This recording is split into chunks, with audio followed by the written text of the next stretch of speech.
Hello. Today, I'd like to take you on a walk through some of my life. I'd say we should go for a jog, but that's way too much work, so we'll just walk. Let's start from the beginning, or close to it. Faith was never a huge part of my life when I was younger.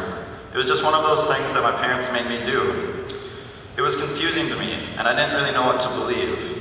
Plus, I was a mama's boy, and when I had to go to Sunday school, it scared me, so I'd just cry until she came and got me. Back onto our walk. As a kid, I never understood everything, and well, today, I still don't, but I have a much better grasp of how things work in this world. In my short 18 years of life on this earth, God hasn't been the nicest to me, or the meanest either. As some of you know, my father was taken from me in my childhood, not once, but twice. Once temporarily, and once permanently. Most people will never understand what I'm about to say or how I could possibly say it. But I'm thankful for both times he was taken from me. What do you mean?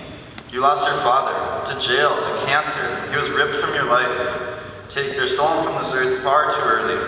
You couldn't learn everything he had to teach you. You couldn't see everything he had to show you. And you couldn't do everything he wanted to do with you. This is all true. When I was 13, my father was arrested and taken from my life for 6 months, and I lived at home with just my mother and I. It was time to grow up for me. I was only 13 and had just become the man of the house for the next 6 months of my life. I had to grow up. I had to learn to take care of the house and projects and skills that I wouldn't have learned for a long time if I never had this experience. With him being taken from me, I argued with God a lot. Why me? What did I do to deserve losing him? I blame myself sometimes.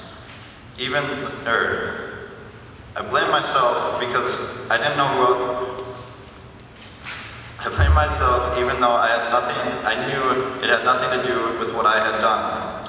I blame myself because I didn't always know who else to yell at. Dad wasn't there to yell at. God didn't respond when I yelled at him. And I try and wrap my head around why bad things happen in this world. And so far, my best conclusions are the silver linings in life. There are silver linings in everything. We just don't always see them, or right away. For example, over those 6 months, I learned so many things and became so independent. I learned how to live practically on my own at the age of 13 and 14. But let's continue on to our walk. I only have about 7 minutes up here, so we gotta keep going. So when my father came back to me at first, things were different. They were awkward. He was trying harder to be a bigger part of my life, and I didn't necessarily want that anymore.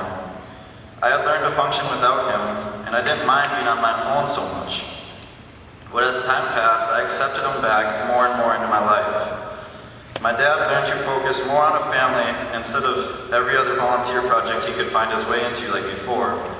He was a part of everything, and I mean everything. Church groups, atonements, blah, blah, blah, the list goes on. My dad could never say no to anyone, and I will always respect that for him, and that's something he taught me well before he was taken from me, is we never say no when people are in need. But when he came back to me, even for the short time he was taken, he showed me the man I strive to be for my friends, family, and community every day from now on. He showed me no matter how wrong you do in this world, you can always better yourself and the things you do. You may not always be able to fix the mistakes you make in life, but you can always learn from them. He always told me, God forgives, you need to forgive yourself.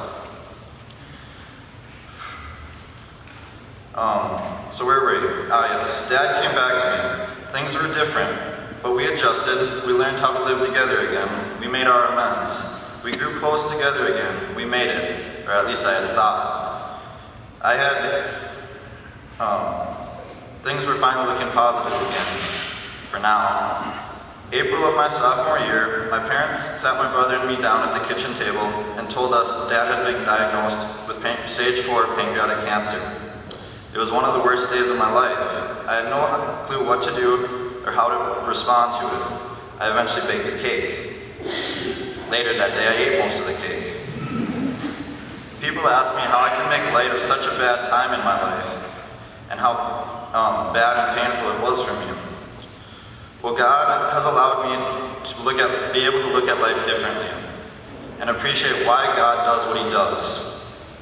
That tragedy, or whatever you want to call it, brought my family closer. It showed us a generous family who was always giving to learn. It showed us how to receive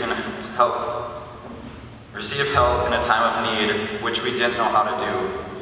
It taught me so many things that I could go on forever and ever about the adventures of being alone when mom and dad were down in Mayo, or the projects of helping my sister move into her house, or different things that God or dad would have always helped take care of, but I had to. I don't know why God allows me to look at life so differently than some others. I really don't, but however, I'm very thankful he allows me to, because it helps me help my family, my friends, and my community get through tough times easier. It's one of those silver linings I was discussing earlier. Life is hard. Life sucks. Life kicks you even when you think you're at your lowest point in life. However, another of these silver linings I've been blessed and cursed with is, when I face difficulties in my life, I've never been able to run away from them. I've always had to stand there and take the blunt of it. There have been times in my life, and plenty of them, when I feel God has directly spoke or blessed me to me. When I was a sophomore, I broke my collarbone playing football, and I had to stand the whole year on the sidelines cheering my buddies on, who should be here, but they're out fishing. But I cheered them on anyways. And as a senior, God gave me the strength to lead my team as a captain and earn the MVP award. Another example is our VFW baseball team won the district playoff game to head to state when I had just lost my dad a few weeks prior. A rainbow appeared across the entire outfield sky, and I knew God and my dad were watching me. It was a very special experience. Another experience was when God showed me, even as a young 7th grader, when I was inspired to make my hope bracelets for a teeny hospital far away that I'll never probably see in Tanzania. July 3rd, 2013, my father passed away. Far too young and far too early. But there's no changing that, and I knew that. On July 4th, 2013, I was the only member of my family not able to either have a drink or have an escape route. Not to pick on my mom, sister, or brother, but I had to stand there and just take it. I didn't really have an escape. So I played volleyball with my friends in the backyard. Didn't really have any other thing to do. This is one instance in my life where I never had an escape. Not that alcohol or drugs is a good escape at all. To me, no escape is a good escape. I honestly believe to find the silver linings that God intends for us to have, we have to stand and face the difficulties he challenges us with.